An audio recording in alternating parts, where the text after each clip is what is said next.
Shalom, saudara terkasih dalam Tuhan Yesus.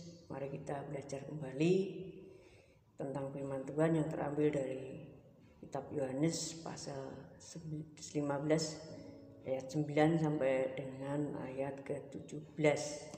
Sebelumnya kita mau berdoa dulu supaya pikiran kita, hati kita dibukakan Tuhan untuk mengerti apa yang Tuhan mau melalui perikop ini. Mari kita berdoa. Bapa yang terkasih, kami mengucap syukur atas segala berkat kasih karunia-Mu besar dalam hidup kami Tuhan. Kini kami serahkan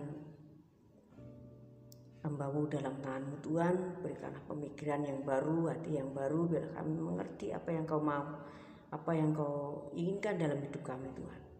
Biarlah kami menjadi alat-alat-Mu yang cakap dan tangguh Tuhan. Kuserahkan segala doa permohonan ini dalam nama-Mu, di dalam nama Tuhan Yesus yang berdoa.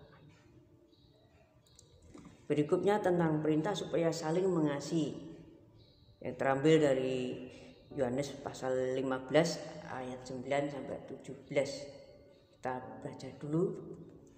Seperti Bapa telah mengasihi aku, demikian juga aku telah mengasihi kamu. Tinggallah di dalam kasihku itu. Jikalau kamu menurut perintahku, kamu akan tinggal di dalam kasihku, seperti aku menurut perintah Bapakku dan tinggal di dalam kasihnya. Semua itu kukatakan kepadamu supaya sukacitaku ada di dalam kamu dan sukacitamu menjadi penuh. Inilah perintahku, yaitu supaya kamu saling mengasihi seperti aku telah mengasihi kamu. Tidak ada kasih yang lebih besar daripada kasih seorang yang memberikan nyawanya untuk sahabat-sahabatnya. Kamu adalah sahabatku jikalau kamu berbuat apa yang kuperintahkan kepadamu. Aku tidak menyebut kamu lagi hamba, sebab hamba tidak tahu apa yang diperbuat oleh tuannya. Tetapi aku menyebut kamu sebagai sahabat, karena aku telah memberitahukan kepada kamu segala sesuatu yang telah kudengar dari Bapakku. Bukan kamu yang memilih aku, tetapi akulah yang memilih kamu. Dan aku telah menetapkan kamu supaya kamu pergi dan menghasilkan buah, dan buahmu itu tetap, supaya apa yang kamu perintah pada Bapa dalam namaku diberikannya kepadamu. Inilah perintahku padamu, kasihilah seorang akan yang lain. Di sini jelas sekali perintah Tuhan itu, kasihilah sesamamu kepada yang lain. Itu perintah Tuhan. Apabila kita mematuhi perintah Tuhan, kita menjadi sebagai sahabat, bukan lagi hamba. Dan karena Tuhan Yesus telah mengasihi kita, seharusnya kita juga harus mengasihi Tuhan. Tidak usah disuruh, tidak usah diperintah-perintah kita. Semestinya kita harus mengasihi Tuhan. Untuk mengasihi Tuhan, kita juga melalui sama kita. Dan kasih itu adalah hukum yang terutama yang terambil di 1 Korintus 13 ayat 1 Korintus 13 ayat 1 sampai 8. Di situ adalah tentang kasih. Dan iman pengharapan kasih yang terbesar adalah kasih. Dan hukum yang terutama yang terambil dari Markus 12, hukum yang terutama adalah kasihilah Tuhan Allahmu. Yang kedua, kasihilah samamu manusia. Jadi sudah sepantasnya kita mengasihi Tuhan dan kita mengasihi manusia. Karena kita sudah dipilih Tuhan, kita sudah ditetapkan Tuhan untuk menjadi sahabat-sahabatnya. Sahabat beda dengan hamba. Kalau hamba itu tidak tahu apa yang dimau tuannya, apa yang tidak tahu apa yang direncanakan Tuhannya. Tapi kalau sahabat di sini dia tahu semua apa yang Tuhan rencanakan dalam hidup kita. Tuhan tahu apa yang mau kita lakukan. Kita sudah diberitahu.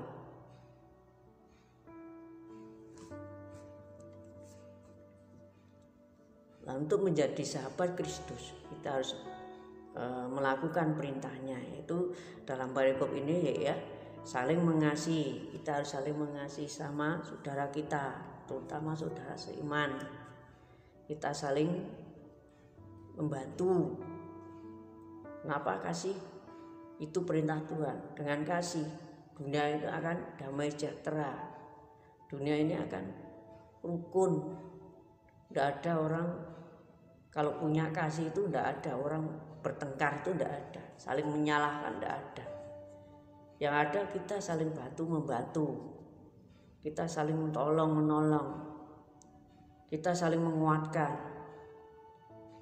Kita tidak boleh menghakimi.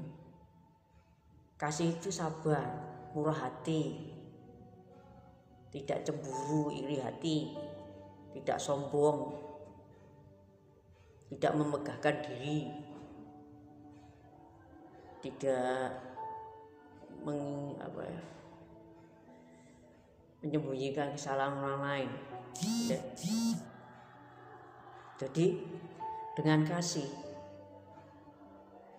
itu kita membawa perdamaian, damai sejahtera di atas bumi. Dengan kita melakukan perintah-perintah Tuhan melalui perikop ini, supaya apa? Di ayat yang terakhir tadi, kita mulai ayat 16. Bukan kamu yang memilih aku, tetapi akulah yang memilih kamu, dan aku telah menetapkan kamu supaya kamu pergi dan menghasilkan buah, dan buahmu itu tetap, supaya apa yang kamu minta kepada Bapa dalam namaku diberikannya kepadamu. Inilah perintahku, kasihlah seorang akan yang lain. Ya, dengan kita mengasihi seorang dengan yang lain, saudara seiman, tangga kita, teman-teman sekerja kita, di sini apa? Di sini Tuhan mau mengabulkan apa yang kita minta. Apa yang kita minta akan diberikan. Karena Tuhan yang memilih kita, bukan kita yang memilih Tuhan. Karena Tuhan yang memilih kita, Tuhan yang menetapkan kita untuk menjadi apa? Untuk menghasilkan buah, supaya kamu pergi dan menghasilkan buah, dan buahmu itu tetap. Jadi di sini kita dituntut untuk menghasilkan daripada buah-buah kasih itu. Sabar, tidak sombong, rendah hati, tidak memegahkan diri, tidak menyimpan kesalahan orang lain, mengampuni. Dari semua itu kan kalau kita lakukan, kedamaian di bumi ini akan terjadi. Dan kita harus mengasihi Tuhan kita, karena Tuhan kita telah mengasihi kita dengan mengorbankan nyawanya menebus dosa-dosa kita.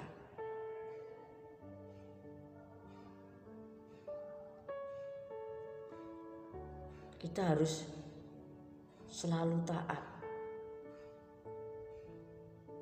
Kasih itu yang utama. Di 1 Korintus 13 dikatakan,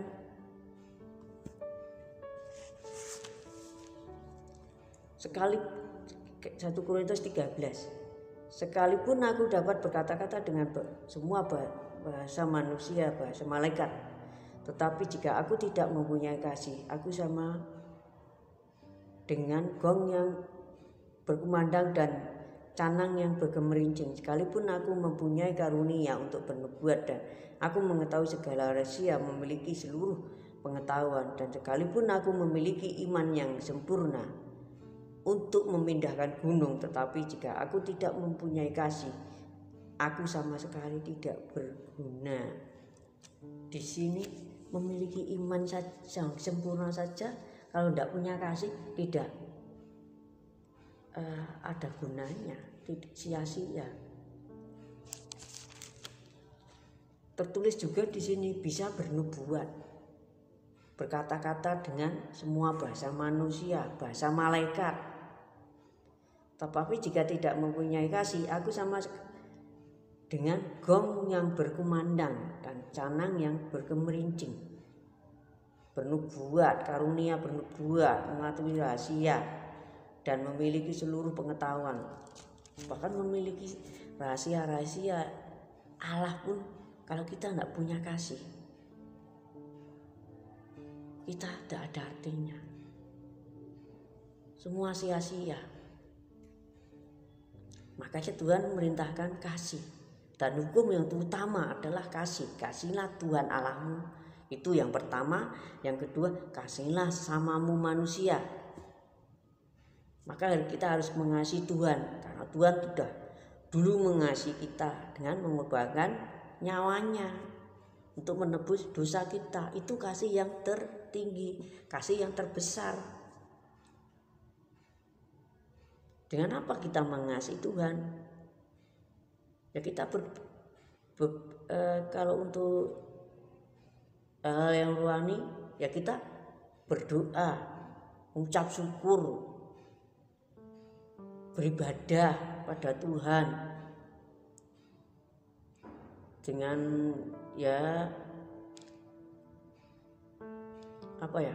mempunyai iman pada Tuhan. Itu yang rohani. Yang kalau untuk sesama kita, ya kita saling membantu, kita saling menguatkan, kita saling tolong menolong. Jangan kita malah tahu saudara kita yang lemah, tahu saudara kita yang sedang sakit, justru kita menjauhi. Itu bukan kasih. Kita tolong. Kita tahu saudara kita itu banyak kelemahan, kita tahu saudara kita banyak kesalahan. Jangan justru dijauh, justru harus didekati, justru harus dikuatkan supaya dia kembali pada jalan yang benar, yaitu Kristus. Jangan sampai justru kita malah menghakimi. Kayak angel, males aku. Wah, itu tidak boleh. Kita doakan supaya dia berubah. Kita tidak bisa merubah orang lain. Yang bisa merubah orang lain cuma Tuhan melalui firman. Maka kita menegur orang lain harus dengan kasih. Jangan marah-marah, jangan dibentak-bentak. Akhirnya malah pergi. Justru kita menghilangkan dombanya Tuhan. Bukan mencari domba-domba yang hilang, justru kita menghilangkan dombanya Tuhan.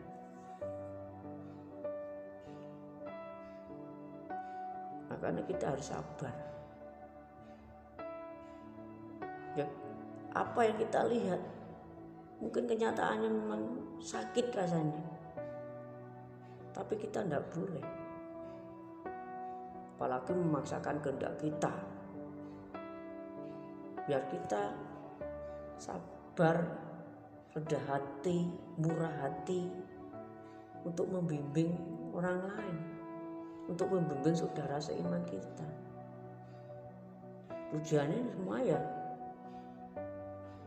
kita itu hidup ada buah-buahnya, buah yang harum, buah yang manis, buah yang enak untuk dilihat orang lain, untuk dirasakan orang lain, bukan buah yang pahit.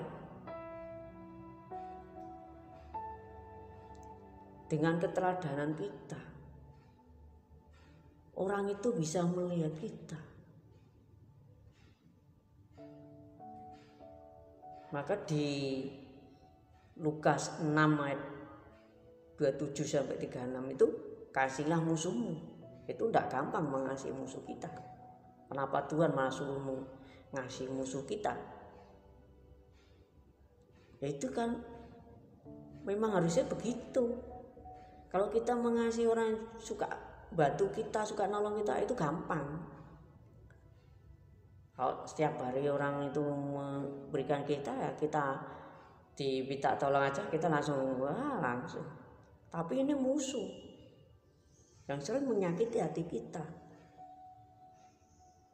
yang membuat menghimpit kehidupan kita. Tapi justru perintah Tuhan apa? Kasihilah musuhmu. Ya itulah supaya kita apa? Kita berbuah yang manis, bukan berbuah-buah yang tidak enak, tidak bisa dirasakan orang lain. Karena tujuan kita itu menyelamatkan jiwa-jiwa untuk menjadi murid-murid Kristus. Dengan kasih, dengan firman Tuhan, kita mengubah orang lain. Tapi terutama diri kita sendiri harus berubah dulu. Ya, mungkin itu yang bisa saya sampaikan. Ini tidak terlalu panjang, rekamannya tidak bisa diputar. Jadi cukup sekian dulu. Mari kita tutup dengan doa. Bapa, kami mengucap syukur atas segala berkat kasih karunia-Mu yang besar dalam hidup kami Tuhan. Berilah kami kasih-Mu yang Tuhan yang begitu besar itu Tuhan. Berilah kami bisa mengasihi sama kami Tuhan. Kuatkan hati kami Tuhan. Buka pemikiran-pemikiran kami yang terlalu berkurang ini Tuhan. Biarlah kami seperti pemikiran-pikiran-Mu Tuhan, sehingga apa yang Kau mau dalam hidup kami akan terjadi dan nyata dalam hidup Tuhan. Semuanya kuserahkan dalam kuasa-Mu, hanya di dalam nama Tuhan Yesus hamba berdoa, amin.